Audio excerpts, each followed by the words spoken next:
What's up, guys? Welcome back to the walkthrough. We are on part 20 of the Elden Ring walkthrough. That is kind of hard to believe. 20 episodes already. Having a really good time. We're starting things off right here at the Academy Crystal Cave. We got lots to do starting off with this. I'm actually playing this episode online. And the reason for that is there's a side quest we're going to get to just a bit later that requires online play. It is not a side quest that is required for anything related to your Platinum Trophy or any achievement whatsoever, but it is related to getting early access to the best farming location in the game, which I promised I would show you guys in this episode.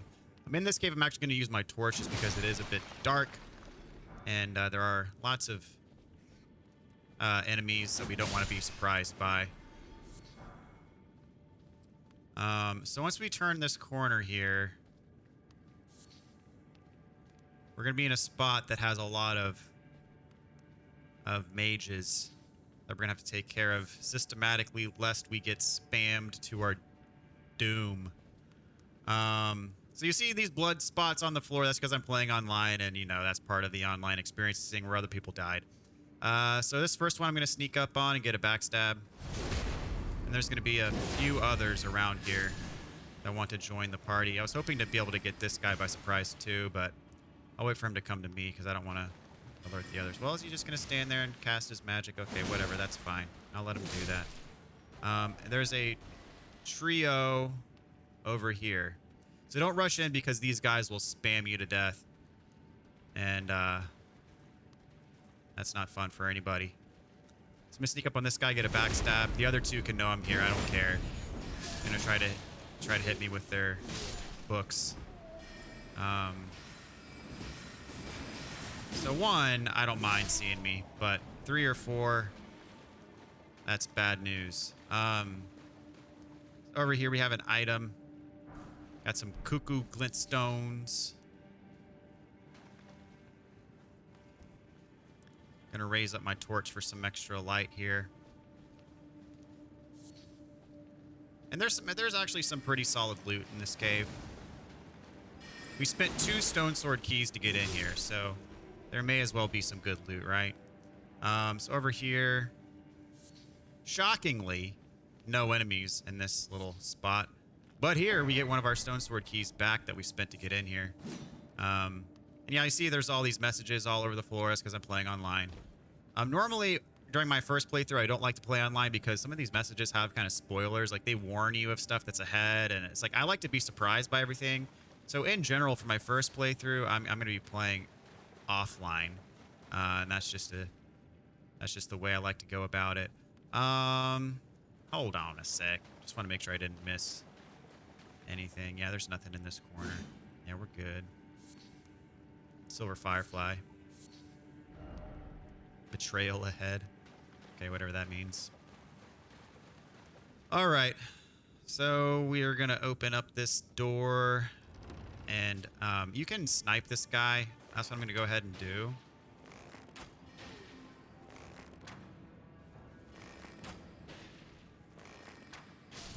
Okay. And then right here, where this moss is, there's actually an illusory wall. So make sure you hit that up, and you can sneak up on this guy. So otherwise, he's going to be sniping you. You're going to be down there, and he's going to be sniping you. So give yourself the advantage. Knowledge is power. We have the crystal staff. Requires pretty insane intelligence to use. Oh, there's the big guy. I thought I was going to be able to surprise him, but I guess not. He has this massive, like, magic hammer attack that he uses. I didn't give him the chance to use it, but that thing will hit you like a truck. So I suggest disposing of him as quickly as possible. So we just drop down, and in here we have a rune arc. And so this loops us back to where we just were. That's where our illusory wall was. If you go towards the front, not through the illusory wall, you come in through this side. And as I said, that guy that we snuck up on, he'd be sniping you from up here. And yeah. So that's that. This is our boss door. As I said, this is a crystal cave. So the boss is going to be another one of those crystal enemies. Actually, there's 2 of them. So I'm going to go ahead and equip my my brick hammer that we just upgraded in the last episode. And we'll be better prepared for this fight now. So we have not one, but two. One of them is a caster. And you can kind of protect yourself by just standing behind this statue. Wait for this other one to come at you. Oh, I was hoping I'd...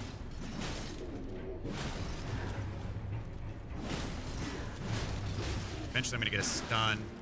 Oh no, that was almost bad. I should have popped my Physic Flask before coming in here. All right, there's my stun. Now the magic one is coming after me. That was close. All right, got one of them down. Now we'll be able to focus on the other one. Which, obviously 1v1, not as bad as 2v1. And of course, you can summon your own help as well.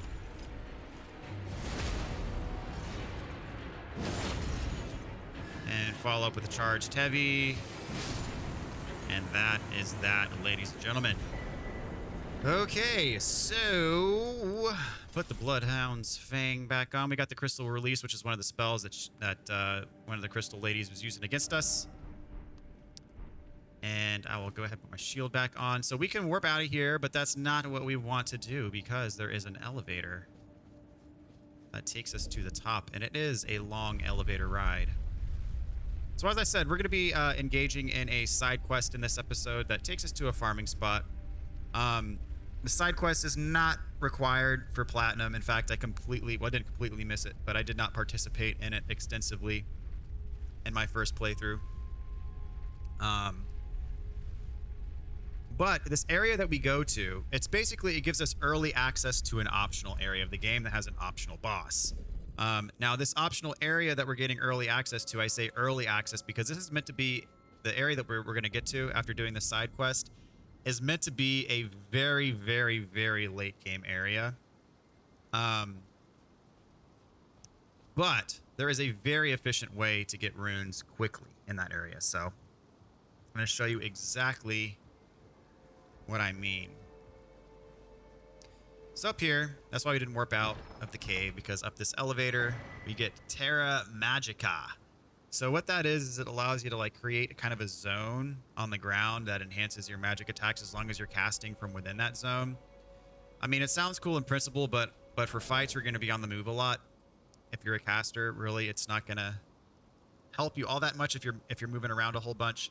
It really only works if you have like someone distracting the boss and you're able to stay kind of in the same spot because someone else has the aggro on them. So what I'm going to do is I'm going to go ahead and warp out of here. So we've done all that we needed to do. And what we're going to do now is we're going to get our Glintstone Key that's going to give us access to the Academy. So that's going to happen right here. So if you remember, we got a hint that shows us, hey, this is where the Glintstone Key is. So that little marker that's on that map. Well, if you look closely at that island, it looks very much like this shape. So there's actually a dragon on this island, a Glintstone dragon. And very similar to the first big dragon we fought, it has a very similar moveset. Only difference is that it has one unique move where it casts some ranged magic on you. Now, to get the Glintstone Key, you do not have to fight the dragon. You can actually just sweep by, grab the Glintstone Key, and then bail. We're going to fight the dragon, of course. That's you know, we're not going to leave a dragon behind. Or I'm not going to leave a dragon behind. But if you want to, you certainly can. And again, I'll show you strats for how to fight it on horseback and off horseback. I prefer off, but I'll show you how to do on as well. We got the Glintstone Key and some dragon wound grease. So for on horseback, there are 3 fire attacks you want to watch out for. There's the one where he flies up and shoots fire directly at the ground. For that one, you want to run back. There's one where he'll fly up and go across. And yeah, this one. And when he does that one, when he blows the fire at an angle, you're going to want to run to your left. Then there's another one where he'll blow fire straight ahead. This one, for that one, you're just going to want to charge. And actually, that's a special attack. But for the one where he shoots his fire straight ahead, you're just going to kind of want to charge in. So for fighting him on horseback, I suggest going for the tips of his wings, because what that'll do is you'll still be able to do pretty decent damage to him, but it'll keep you mostly out of range of his stomps, which is his primary. Here, there's a straight ahead attack. When he does that, you can rush in and hit him in the head. If you're hitting him in the wings, you're generally going to be out of range of his stomp attacks, which is going to be his primary way of him doing damage to you on horseback, provided you know how to dodge his fire attacks. So he might be doing another fire attack here. Yep. This one I'm actually going to run away from because I wasn't in a good enough position to charge at him. But so now we're going to go back and attack his wings. Oh, he's doing his... Oh, that was surprising. Wow. I was not expecting that. I was not expecting that. But, anyway, what I'll do is when we get back to him, I'll fight half of them on horseback and, half of them off of horseback. I actually prefer to fight these guys off horseback. It's a little bit riskier, but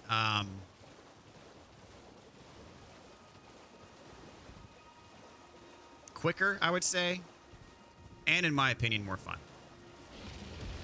I had plenty of experience killing Midir in Dark Souls 3, so I'm kind of accustomed to fighting these dragon type enemies on foot anyway. So as I said before I royally screwed up, you want to hang towards their wings. And there's his ground fire attack. For that one, you just want to run back away from him. He'll usually follow that up with his straight ahead fire attack, but here he's just doing his magic, which you'll be out of range of his magic if you get right underneath him. Let's see what he's doing here. So whenever he flies away from you and lands, you just want to run straight to him and then get to hitting his wings again. As I said, when you're hitting his wings, you're going to be out of range of his stomp attacks, which is going to be his primary means of doing damage. Let's see. This is his lunge attack, which if you run away from him, kind of dodge it the same way you dodge his straight down fire attack. You're gonna be far enough away from him that he's not gonna hit you. So again, the wings, so that leaves you out of range of his stomps. When you see him stomp like that, you just kind of want to run away and then just get back to hitting his wings. And it's very easy to do. A little bit tedious. It's gonna take longer. He's gonna do his lunge attack again. As I said, just run back when he's doing that. Go back to hitting his wings if you're on horseback. And you see he's missing like all of his stops when we do that. So this is, in my opinion, the safest way to fight him. I'm going to do the rest of the fight on off horseback. And you can get a lot of... If when he does his stomps, he leaves his head vulnerable, you can do a jump attack and usually hit his head, which does more damage than hitting his wings. And you see there, I just got a stagger. Now, the thing is, you have to be more careful. If you're fighting him on foot, you have to be really careful about his stomp attacks because you have to roll at the right time. You have to have good timing to dodge his attacks. Otherwise, you're going to take pretty hefty damage. So as I said, it is riskier, but in my opinion, it's also quicker. And in my opinion, more fun. So for that, we got a dragon heart, and a decent bit of runes. I need to actually cash in my runes. We're going to do that in just a sec. So what we're going to do now is we're going to head over here and then right here. So this island that we're going to first has a somber smithing stone by way of a scarab. If you're fighting him on foot, he will still do his fire attacks, but the way that you dodge them is exactly the same way you dodge them on horseback. So really not much changes in that regard. So this is a scarab that'll teleport if you get too close to it, so you got to shoot it from far away. So we got our Somber 2. So as I said, when you're fighting him on foot, he's still going to do those same 3 fire attacks. And the way that you dodge them is the same exact way that you dodge them on horseback. So horseback, I'd say, despite the fact that I died, I was a little bit careless and I wasn't paying close enough attention, of course, because I was in the middle of talking, and it's hard to focus on fighting when you're also talking at the same time. But the horseback method, I'd say, is safer. But as I said, the on-foot version can be quicker, especially if you can get a stagger, but it is riskier. Let's see. So here we get a weapon on this island. There's also some crafting stuff. Let's see. Where is that treasure chest? It's around here somewhere. This is going to be the Ice Rind Hatchet. If I can find it. Is it over here? No, it's not up here.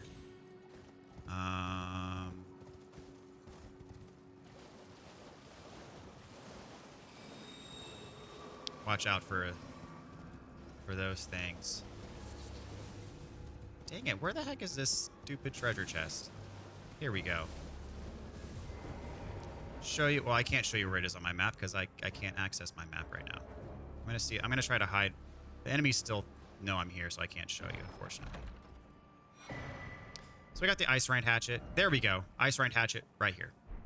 So this has the famed Hoarfrost Stomp ability, which infamously got nerfed. And actually, I need to go back here and rest to use my runes. Infamously got nerfed in the latest patch. People were just straight up abusing it because it costed like no FP to use. Well, it costed very little FP to use. And it has this insane AoE. It did high damage and it caused frostbite. And people were just straight up abusing it.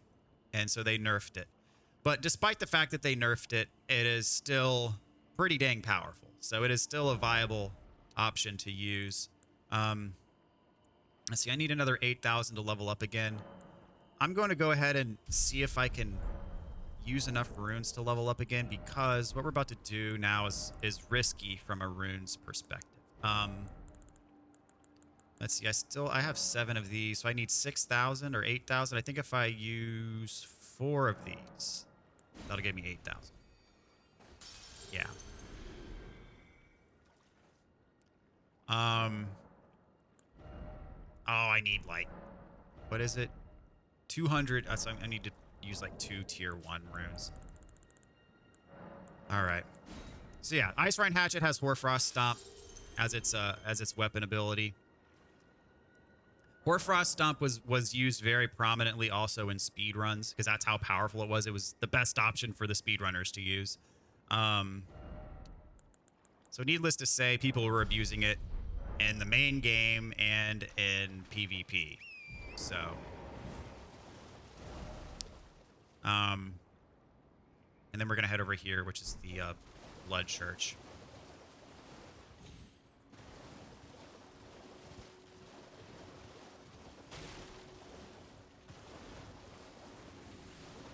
So I said earlier on in one of the first episodes that I cannot predict the future, but my goal is to use a build in this walkthrough that I don't think is going to get nerfed later. I want this walkthrough to remain relevant for as long as people are playing this game.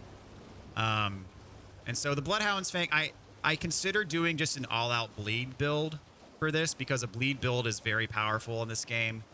And you can shred bosses with the bleed build. But I think bleed is very highly likely to get nerfed. So I decided against that. Now, the Bloodhound's Fang does have bleed damage on it. But honestly, even without the blood damage, the Bloodhound's Fang is a good enough weapon that it still stands incredibly well on its own, even without the additional blood that it does, bleed damage that it does. They got the Nomadic Warriors Cookbook. This guy's going to come out and try to fight you. He's actually pretty powerful, but you can get, oh, dang it. You can get some free hits on him before he starts to fight you. And of course, look at that. He does bleed. This is the Blood Church after all, so it only makes sense, right? This is the best spot. Mark this on your map, or maybe just take note of where it is. This is the best spot in the game to farm blood roses, which if you're going to be using blood grease, which I do use blood grease, this is going to be the spot where you get your blood roses to make your blood grease and other bleed related items. You can craft bleed arrows, blood grease, and other blood related items. This is your spot for your blood roses here. Okay, so I mentioned a side quest. So you remember that guy? This is the first guy we talked to when we entered the world outside the tutorial. He has moved to this spot, and he has a quest for us. Ah, there you are. You claimed a great rune and had your audience with the 2 fingers at the round table hole. What was your impression?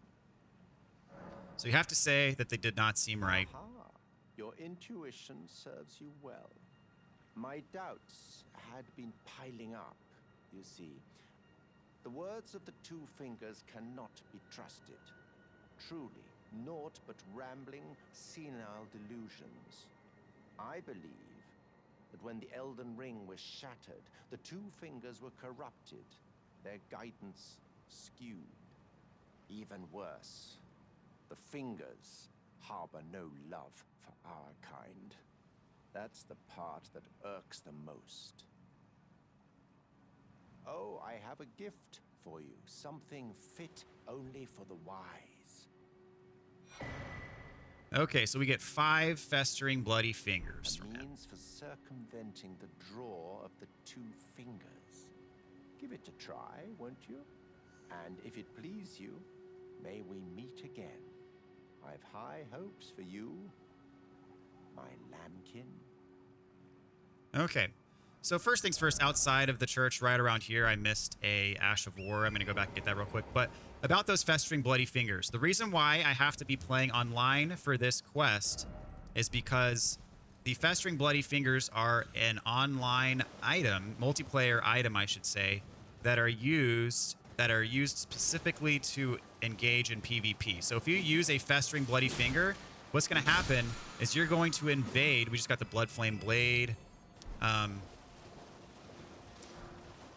What you're going to do is you're going to invade another player's game. And you're going to have to hunt them down. And your objective is to kill them in their game, which will make them die in their game because you invaded their game and killed them. That's the objective. You can also die. If you die, you lose all your runes, which is why I went ahead and spent all my runes that I had at that point in time because I didn't want anything really to be at risk. You can, of course, get them back, but, you know, you can also die on your way back to your roots. So there's that. So what we have to do for this quest line now is he gave us 5 festering bloody fingers. We have to use 3 of them. Okay. And once you use 3 of them, you can report back to him, and that's going to advance his quest line. That's the only way to advance his quest line is to use these 3 fingers. And the only way you can use them is online. And as I said, if you use them, you're going to invade another person's game and engage in PvP. So I will say that it is highly likely that you're going to be facing 2 players because that person is most likely will have help with them in their game unless they're using the taunting tongue. And there are some balance issues also with PvP in this game. They haven't completely ironed everything out. There are some exploits that people use that they can literally one-shot you from afar in no time.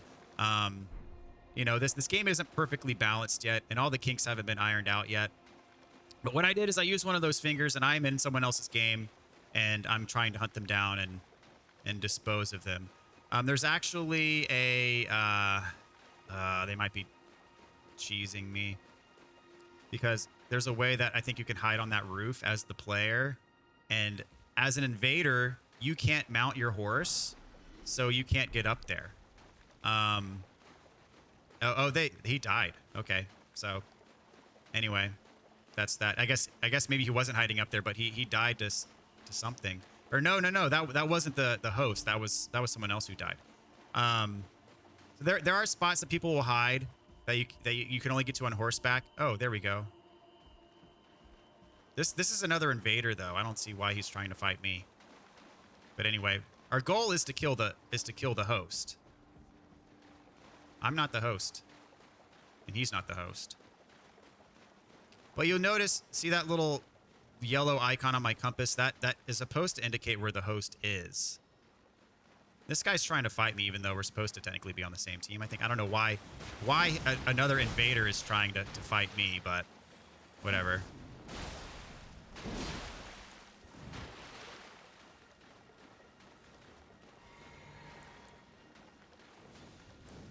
Ooh, he's got Black Flame. Fancy. I mean, this is not going to... Even if I kill him, it's not going to achieve my objective. I'd say I'm about 50-50 in PvP.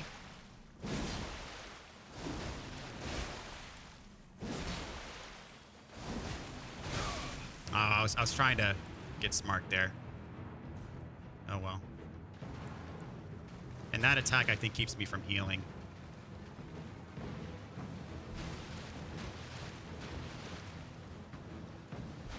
I'm going to give him the run around until I can heal.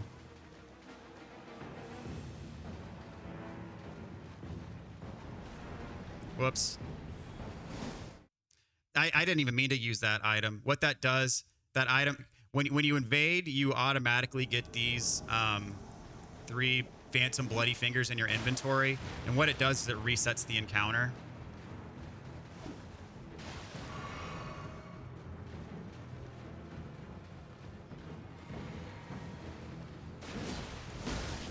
So now I'm not going to be able to heal again because he hit me with that attack. I think he's using the winged scythe.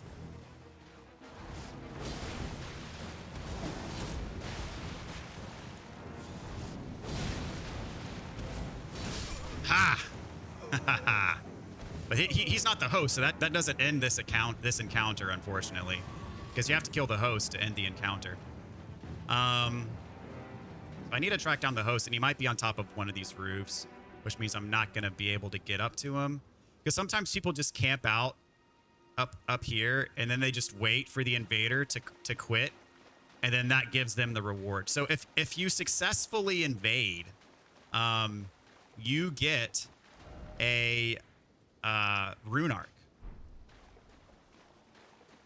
So the there we go. That's a helper to the host.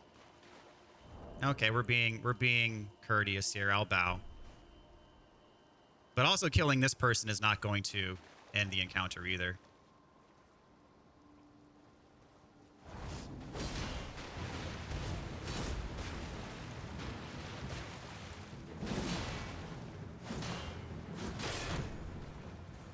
There we go. Broke his guard. Broke her guard. And... oh, you lucky dog. Yeah, you better run. Alright.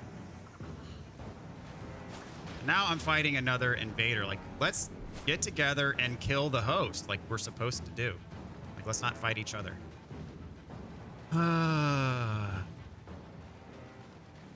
Alright. You say so.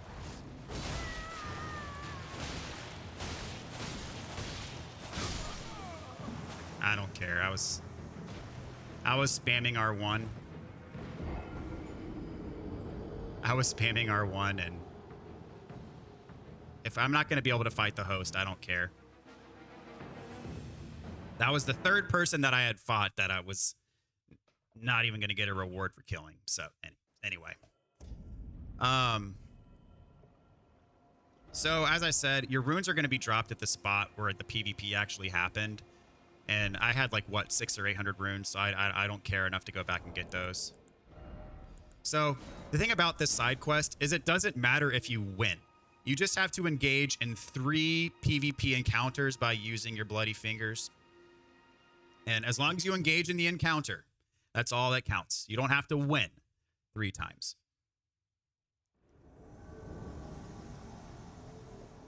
And there are some people who are obviously using the taunting tongue, and they're just kind of standing waiting for you to show up. And then in those cases, you'll engage in a 1v1 encounter, which is nice. Yeah, I think I see him over there. So it could be, yeah, nope. There's the host. And he's got 2 helpers with him.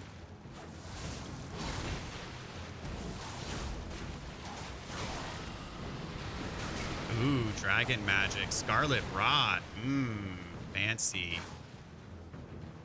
3v1. This is just wonderful. It'd be hilarious if I still won, though.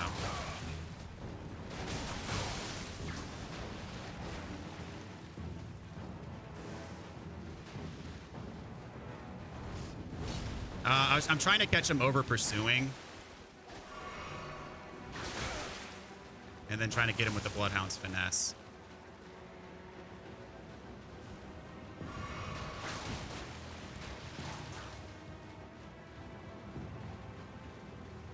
I don't care about your friends.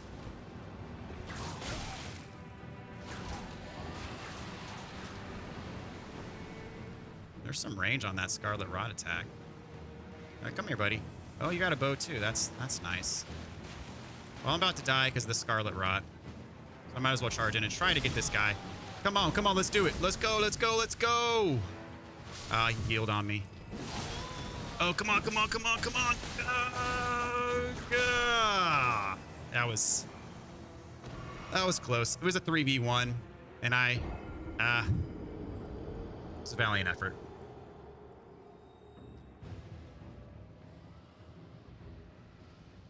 As I said, I'm roughly 50-50 on PvP encounters. Technically, I'm 0 for 2 right now because that first one I didn't kill the host, despite the fact that I killed 1 helper and 1 other invader. But, because again, your goal is to kill the host.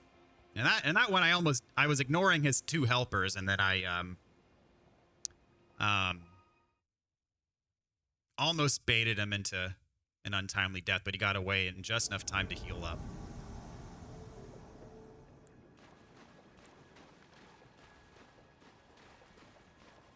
Okay, that must be him. Yeah, so this will be a straight up 1v1. Are we gonna do pleasantries here? Doesn't look like it. We got the Dung Eater.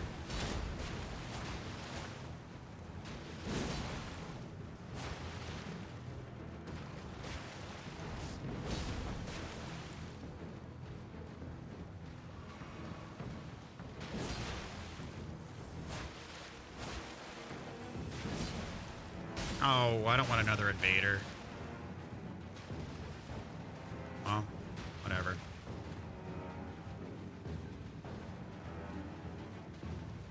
You're not going to shoot him with the bow, dude. He's running full speed.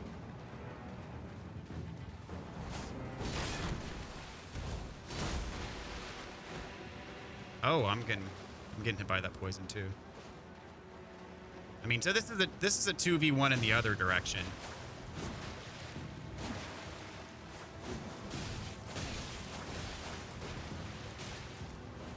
Or no, there's 2 hosts in here. Okay.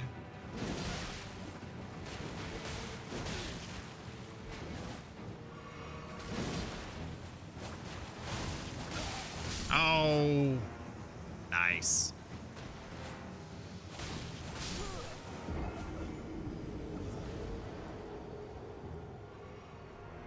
Yeah, he's got the, what's the name of that katana called? That's the one you get from doing Yura's side quest. So we did 3. We failed 3. It's all good. We can talk to him. Kid, I'm glad that you're enjoying my gift. I knew it from the very start. You have a taste for noble blood. I wish to anoint you a proper inductee. A knight to serve Luminary Moog, the Lord of Blood, and establish a new dynasty. Luminary Moog has strength, vision, and of course, love. So, what do you say, my lambkin? Okay. Anoint me. Yes. Who would have it any other way? Now, take this for your final trial. Soak the cloth with a maiden's blood. Normally, this ritual would involve killing one's own maiden and recanting the wisdom of the 2 fingers.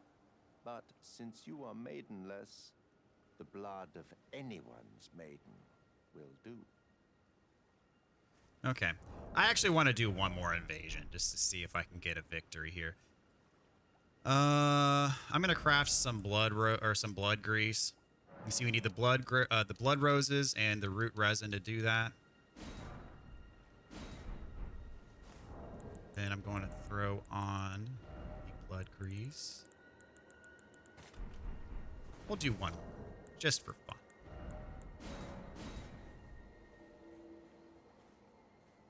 I was afraid it was going to take a while to get invasions, but these invasions are happening immediately. As soon as I use it, they're happening, which is nice.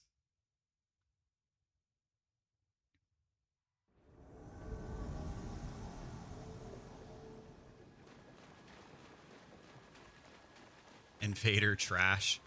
Host of fingers.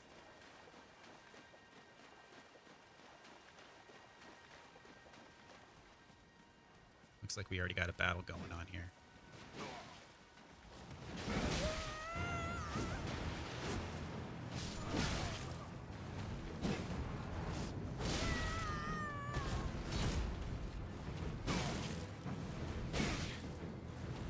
Oh, wow. That was bad.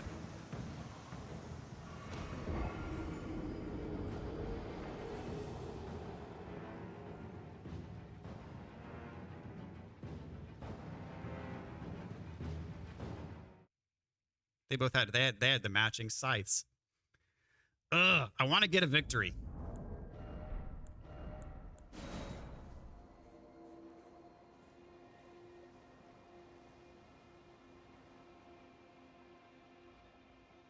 If nothing else for the rune arc.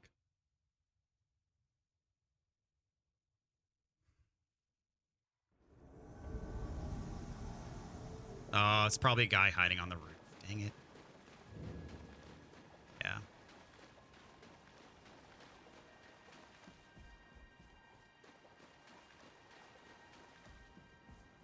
Yeah, it's almost certainly like crouched up there on the roof. And you can tell because whenever I get close to that roof, my marker goes away. Kind of showing that he should be near there. I wonder if there's a way, there's like a vantage point where you can actually see them. Because if I quit out as the invader, he gets the reward for quote-unquote winning the invasion. As I said, there are some issues with PvP in this game. Oh, there we go. That's a helper. That's not the actual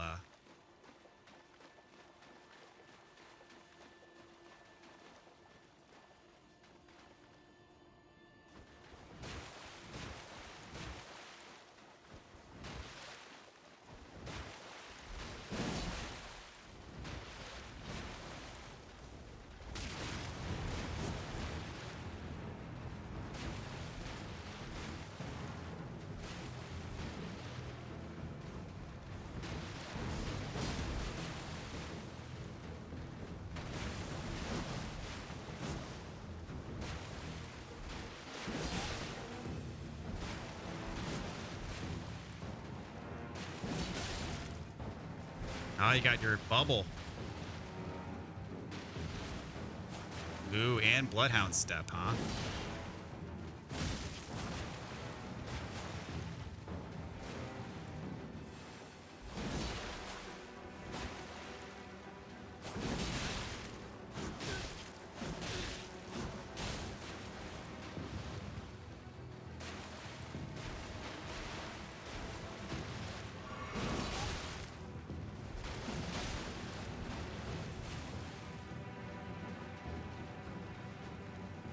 It sucks that killing this guy is not even going to win me the overall encounter, but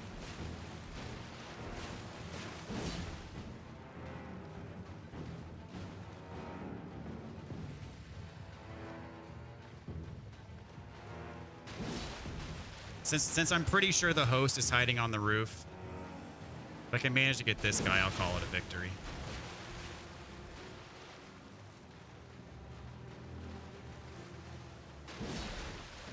Dude, this guy is just, like, totally being a pansy. Lobster's hitting him. Yes, that's hilarious. That's what he gets. Yes, that is amazing.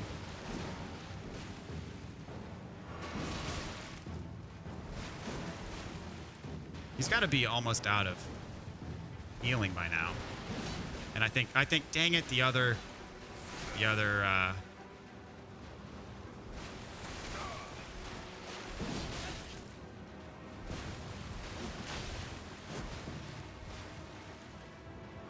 many flasks do you have? I thought you're only supposed to have 3. All right, so now it's a 2v1. That's just wonderful.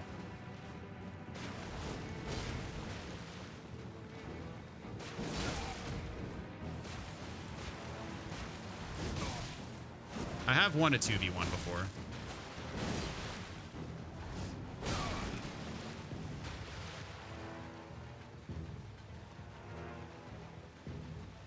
I don't think I'm going to win it this time. Oh, I'm cornered.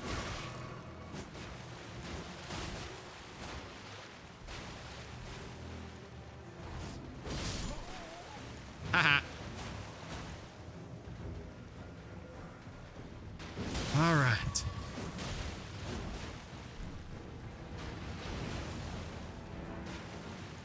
He smells blood.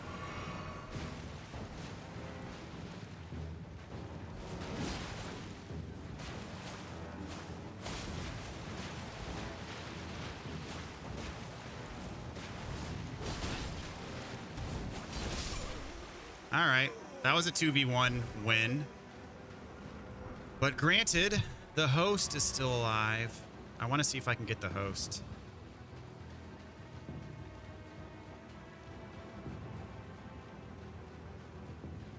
I defeated a fellow bloodhound bro in the process. Oh man, this is disheartening. This is really disheartening. Oops. I'm gonna see if I can. One time I used one of these to reset the encounter, and the guy thought he was okay, and then he came down off the roof, and then I killed him. But let's see if that happens here.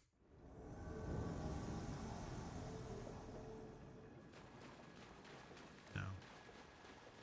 It's still up there. Man. Coward. Just hanging up there, waiting other people out to get their reward.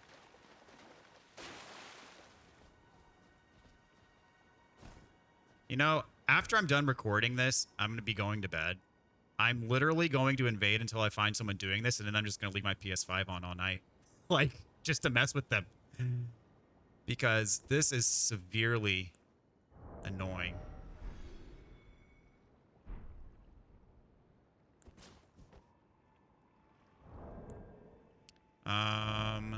Can I shoot some sort of projectile that will, like, explode?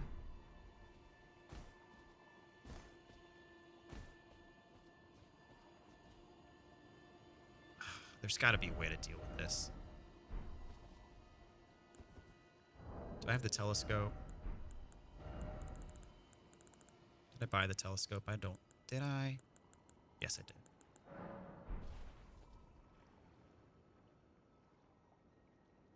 Yeah, he's hiding up there. Just waiting for me to quit. Those of you who have watched me long enough know that I don't quit that easily.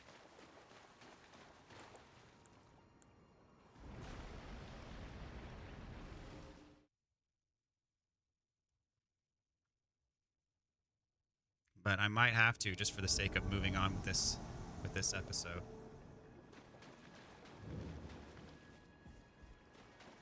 Yeah, he's still up there.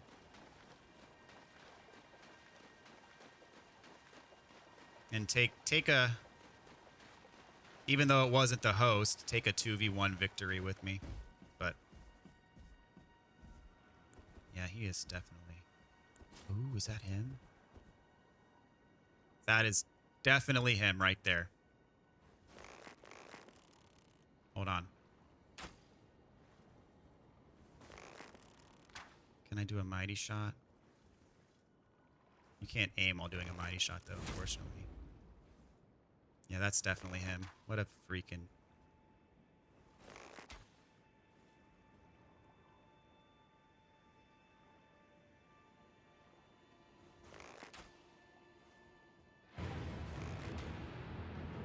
He is just... He's AFK. He's definitely AFK. he's AFK. Oh no, don't kill me. Let me do this. Please let me do this. Oh man, please let me do this. He's definitely AFK. He's just sitting there, like, hoping to collect the reward like all day, and I'm not gonna let him have it. Oh, this is amazing. This is amazing. He's gonna come back and be so pissed. Yes. Oh, he deserved every bit of that. He deserved every bit of that. Oh. I'm going to withhold using words. But yes, okay, I feel super vindicated now. I'm glad that I stuck to my guns and was like, I want to get a win. But anyway, so we got what we needed from him. 3 invasions, win or lose is what you need. And then he gives you the pure white oath cloth. You have to soak it in the blood of a maiden. So that is going to be our next task. And so what we're going to do now is we're going to warp right here. And we're going to do the rest of the western cliff side here, because that is the spot where you can actually get the blood of a maiden. So that guy, he's probably like asleep thinking he's just going to wake up to a bunch of rewards from people who quit out. And he has another thing coming. So there is, let's see, there's another site of grace like down here-ish. There's a few rewards on the way. And then there's an Everjail right here. And then finally where we want to go is going to be right here. Lots of cool stuff though.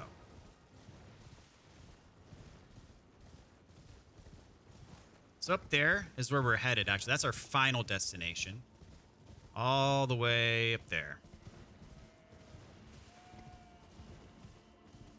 But we got some loot. You can kill this guy if you want. You don't really get anything guaranteed from killing him.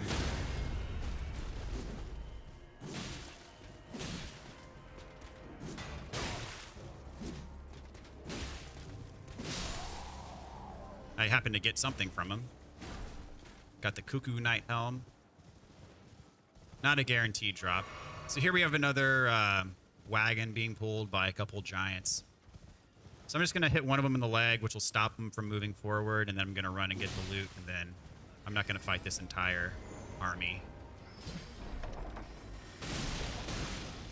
Thanks for that. Get the Carrion Knight Sword. And can I get out of here? Woo! Oh, that was close. All right, these guys I don't mind fighting. So in here, we have a rune arc.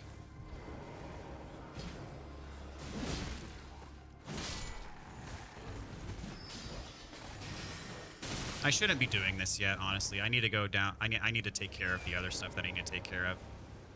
Eyes on the prize. Eyes on the prize. Don't get distracted. So here in the middle of these jellyfish, there is going to be a Jellyfish Shield and Blood Grease. So the Jellyfish Shield is actually really good.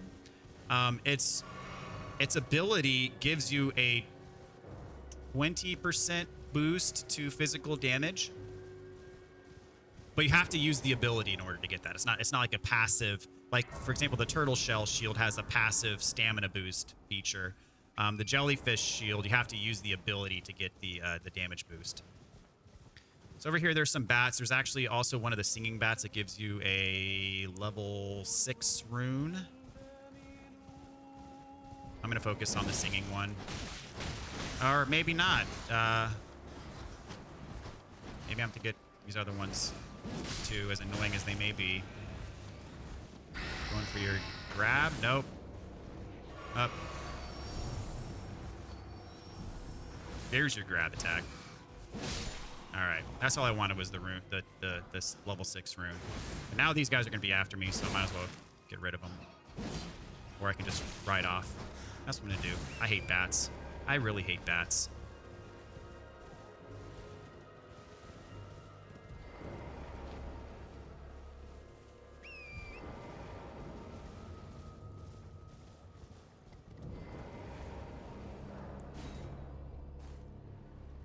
Okay, so this Everjail is not too bad. We're gonna be. Oh, I only have 1 heal left. I'm gonna put my blood grease on.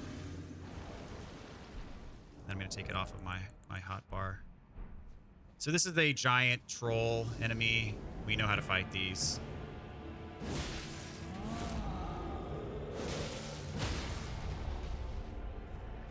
And it's the carrion version of the giant troll. But same concept, as always.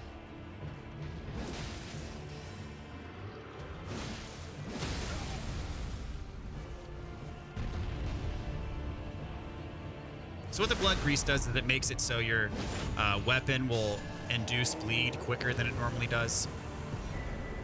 We get the Great Blade Phalanx for that. Pretty solid. I know a lot of people who like to use that. So, so as for the western edge of the lake, the Everjail is the furthest south we need to go because we've already done this. If we go any further south, we're going to hit the Revenger's Shack and then the Minor Erdtree. We've already done all that. So the Cuckoo's Everjail is what I really wanted to get. So I'm going to warp back to this spot. And then there was that encampment. There's a couple things in that encampment that I want to get. I did get the Rune Arc, but there is some other stuff in there too that we're going to get. So I'm going to ride right past the Jellyfish.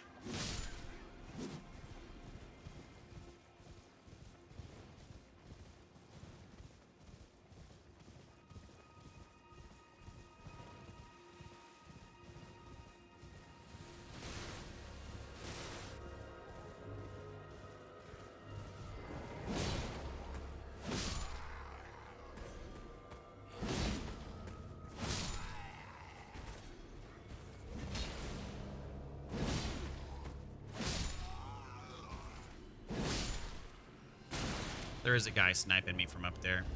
I'll deal with him.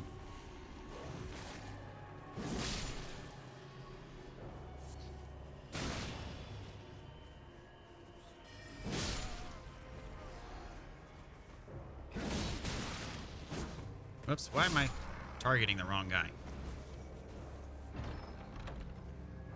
All right, there we got the Cuckoo Glintstones. The Rune Arc was over there. We already picked up the Rune Arc.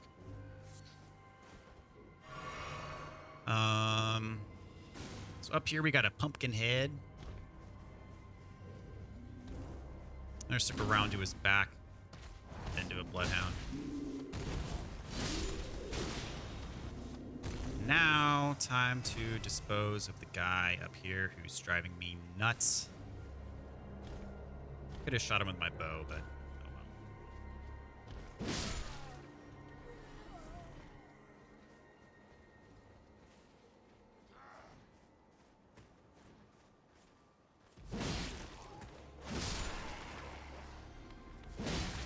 Sorry, doggo. I always feel bad for killing the dogs, but... Oh, hello.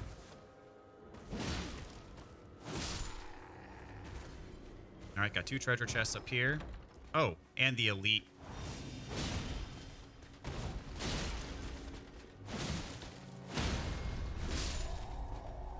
Forgot about you. That's a random drop, the Knight's Greatsword. Smithing Stone 4 from this chest. And Alberneric Blood Clot from that chest. Around here, there's an item. I can't remember if you get it from this level or if I have to drop down. I think I might have to drop.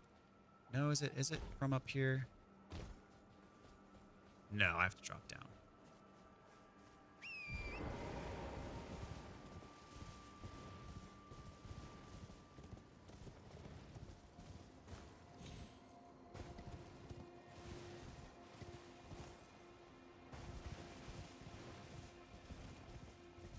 So back here, there's going to be a Somber Stone. And once you pick it up, though, beware. Some enemies are going to spawn, but we're just going to run right past them. All right. So there you go. Got a Somber 3. And then these guys come out of the ground. Just run right past them. Now we're going up to the 4 Belfries. I believe we've got all the loot. We got the Jellyfish Shield. We got the Blood Grease, the Rune Arc, the Cuckoo Glintstones, the Smithing Stones. So I think we're golden here. That's just regular enemy loot. And so, oh, I could have went that way. Yeah, I need to turn around. There's 2 ways you can get up there. I just went past the first way. No need to take the long way around. There's a couple of giant trolls that are guarding the pathway. They're like the spirit variety. I'm just gonna ignore them, run right past them. Don't need to fight these guys. The reward is not worth the trouble.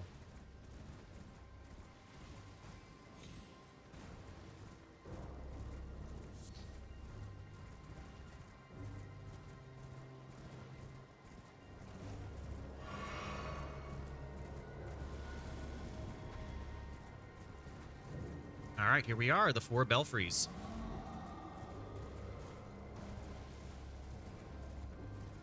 So these towers, you need to use what's called an Imbued Sword Key. So that is separate from the Stone Sword Keys we'd be getting.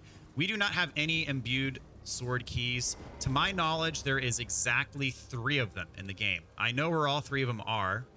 We don't have any of them yet. So one of them is right here. One of them is in the Academy area. And then one of them is in Caelid. So this is our first one. And we only need 1. So there are 3 portals that you need to use these to unlock.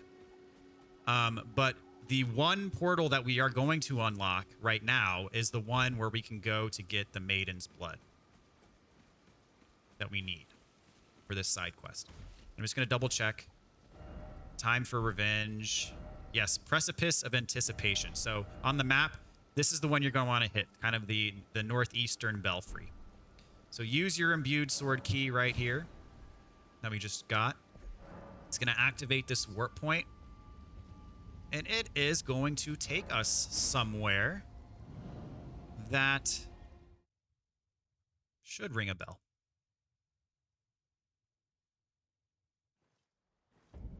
We're at the Chapel of Anticipation, guys.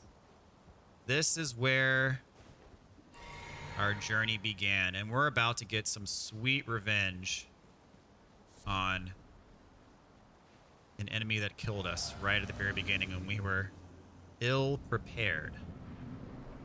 So we get another go at the Grafted Scion.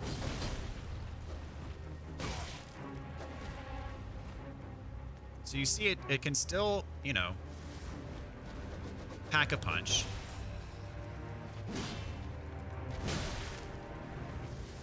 But we also now pack a punch. Watch this. Yeah, that's like a third of its health in one hit. Up, spin to win. So he can buff his weapon there. I'm just making sure I heal for safety. I mean, this fight's not a pushover, but you know, it's not terribly difficult either. It's definitely not the hardest thing we've done. So for our trouble, we get the Ornamental Straight Sword and the Golden Beast Crest Shield. So if you manage to kill him at the very beginning of the game, possible, but very tough to do. That will actually be your reward for killing him at the beginning of the game. So you can get that at the very, very beginning. Those swords are actually a pretty solid dex weapon.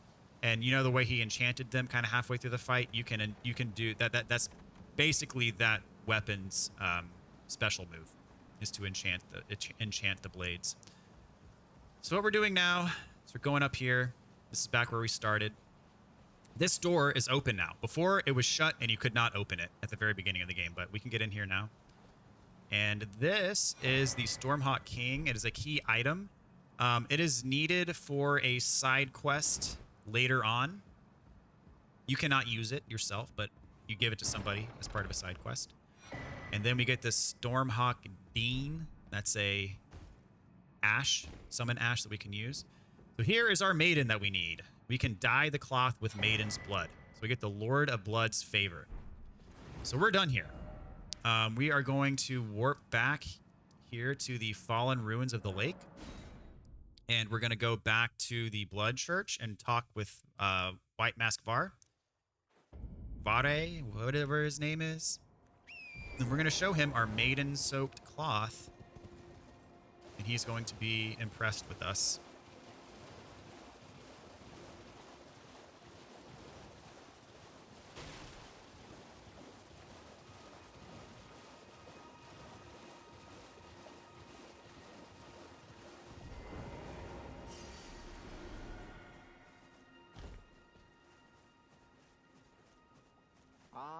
my lambkin.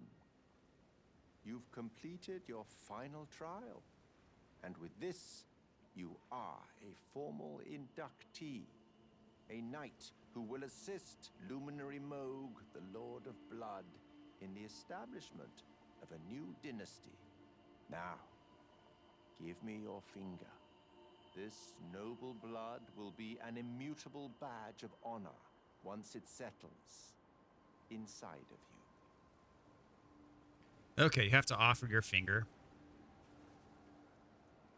If you're squeamish, look away.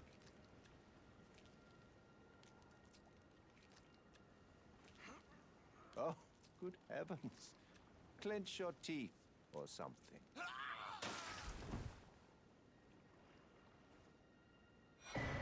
So we get the bloody finger.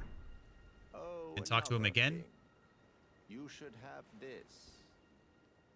And this is what we were after, the Pure Blood Knight's Medal. Now, this is going to take us to an optional area of the game that is intended for very, very, very, very late game. But we're going to go there now. A medal granted I'm gonna show you by why. the new Mogwin dynasty, with the power to grant audience with Luminary Moog. I've gone out of my way to provide one to you, but you mustn't use it just yet. The meeting must wait until the Mogwin dynasty commences. Luminary Moog yet slumbers beside the divinity. We must endure a little longer. Okay, so what we got just now, if you go to the multiplayer, so we have the Bloody Finger. This is an infinite use invasion item. So if you remember before, we had a limited quantity of consumable invasion items. If you do this side quest, you get the Bloody Finger, which will allow you to invade to your heart's content. You're never going to run out of that. So that's what the Bloody Finger does. And as promised at the beginning of the episode, we're going to be able to go to what I would consider the best farming spot in the game, at least the most accessible, high yield farming spot in the game. So when we did this quest at the very end, we got what this is called the Pure Blood's Knight Medal. And what this is going to do is this is going to warp you to a very, very late game area that is optional. The only other way to get here is basically at the end of the game. There's a teleportation spot that you can go at the end of the game, and it'll take you to this spot as well. I'm not going to pick up anything here, with the exception of one thing, and that is because when we come here for real, I want this place to be intact so I can run you through it like normal and show you where all the loot is, and not just rush through and grab everything haphazardly in a way that you're not going to be able to follow. With the exception of this is our map of this place. And that's the only thing I'm going to pick up is this map. If you want to go that way, that will take you to the boss. That's the path to the boss. You want to fight the boss now? All I have to say is good luck. I will be surprised if you survive 30 seconds against this boss at this point in the game. This is going to be one of the last bosses that we face. He's all the way up there. So what we're going to do now is once you get off of this step, you can ride your horse.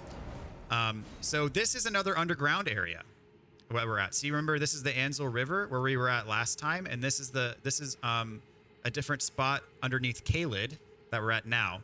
And honestly, the reason why I did Ansel River last episode was because I wanted you to have the moment of awe and discovery of like, wow, there's this underground world.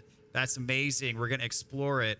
And I wanted you to have that moment as opposed to going ahead and doing the farming route, being like, okay, we're just going to run through this place. It's underground. It's pretty cool, but we're just going to do it. This is just for farming, you know, and kind of spoil this moment of discovery for you guys. That's why I specifically did things in this order and didn't reveal the farming spot earlier. I wanted to get to the underground part legit before doing this farming. So what we're going to do now is we're going to ride our horse around here.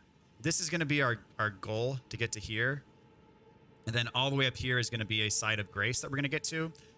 Run past everything, especially through this part. Run for your ever-loving life. This might take a couple of tries, but there are some very powerful enemies that are going to get summoned. And if they hit you, it's probably going to be bad. Run for your life. Do not stop.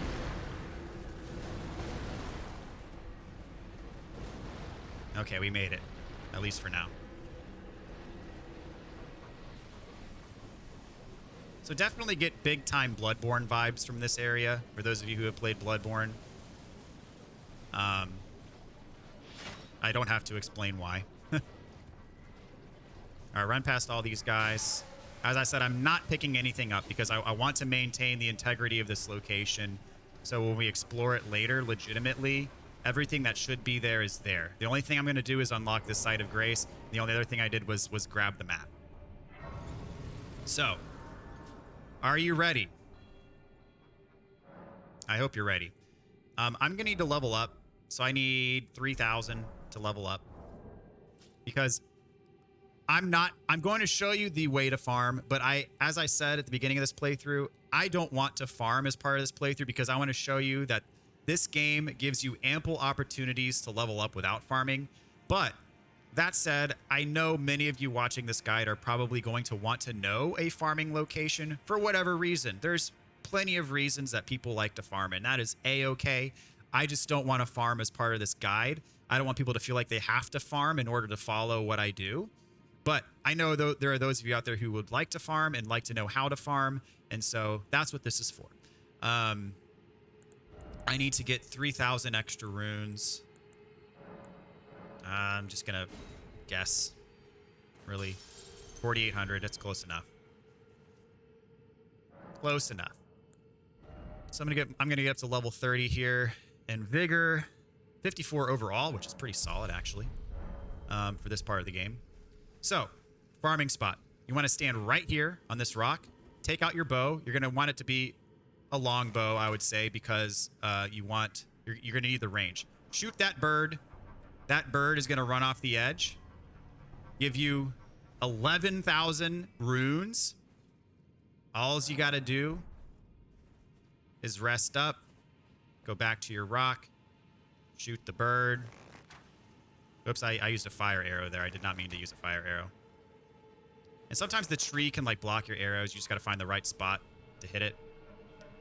And then there's 11,000 more runes. As soon as the runes pop, you can rest. And you can do this to your heart's content.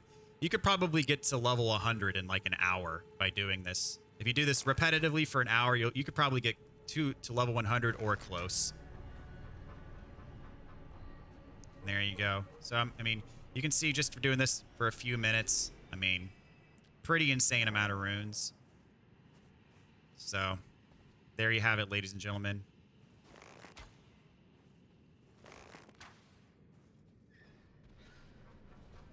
So, as I said, I technically just farmed. I don't want to use these runes to level up, so I'm gonna jump off the edge.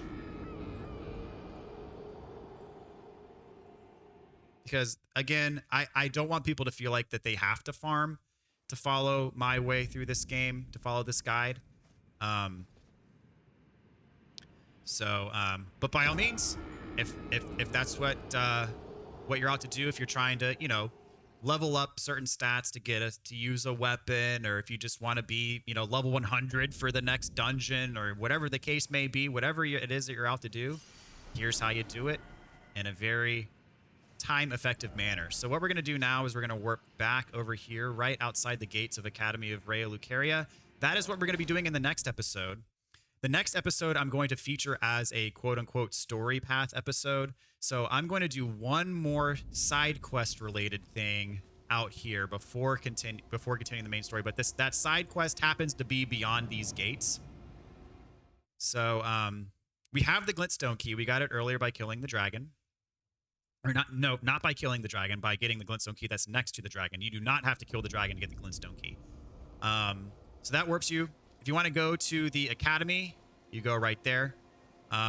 We have an NPC quest that we're following, and this is for Yura, the hunter. And if you remember at the very beginning of the game, he helped us against an invasion right outside of that cave that we met Patches in. So if you engage with him and kind of did the dialogue, followed his quest, his sign is going to be right here, and you can help him. So be summoned to assist Yura the Hunter of Bloody Fingers. So he's hunting down bad guys essentially, and we're kind of joining him in that fight. And it's our goal right now to help him get the Bloody Finger Raven Mount Assassin.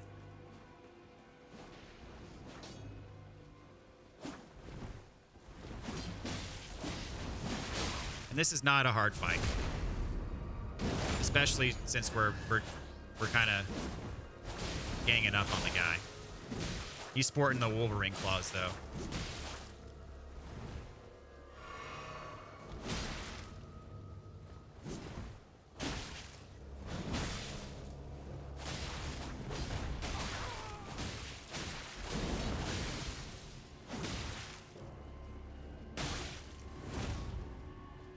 He's out of Estus, or out of Crimson Tears, I should say. All right, so we got our rune arc, and we're gonna return to our world.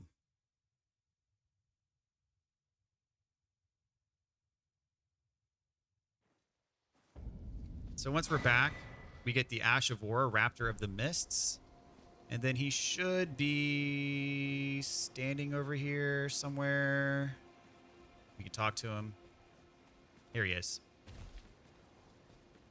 Oh, it's you. Thanks for your help there. That bloody finger was a thorn in my side. And now I'm finally rid of him. Here's a token of thanks. Please, take it. So we get a Smithing Stone 5 for our trouble. I may not have much time. I'm dying to see you. Eleonora. Violet Bloody Finger. Yes, I've been tracking Eleonora for quite some time. She is the deadliest of all Bloody Fingers. She's felled many an old hand already, but in spite of her cessblood zealotry, Eleonora is a proud knight. If she comes for you, do not think twice. You must flee. There is no shame in self-preservation. Be on your way, perhaps we...